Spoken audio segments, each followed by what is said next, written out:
First up is the finish of the floor, and in 2025 it's all about keeping it as natural and bare as possible, and the ideal solution for this is a good bedrock finish.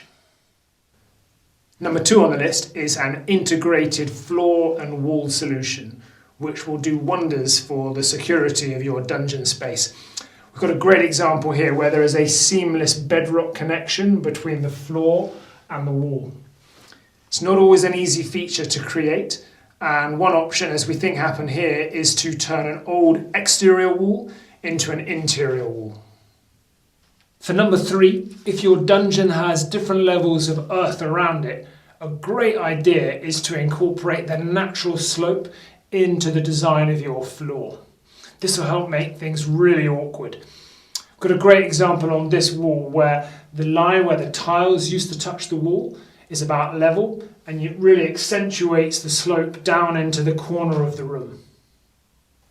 Number 4 on the list is really important if you want to make your dungeon as uncomfortable as possible, and that's to make sure that the surface of your floor is as uneven as possible.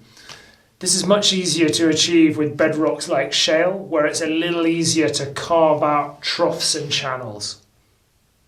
And for the 5th and final item on the list, if you want to make your dungeon really uncomfortable, a great idea is to make all of the edges of the surface as jagged and dangerous as possible.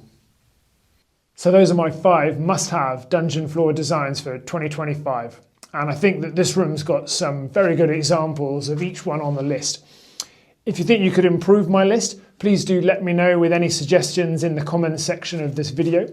And if you've got a good idea about how I should renovate around these features in the future, please be ready to tell me.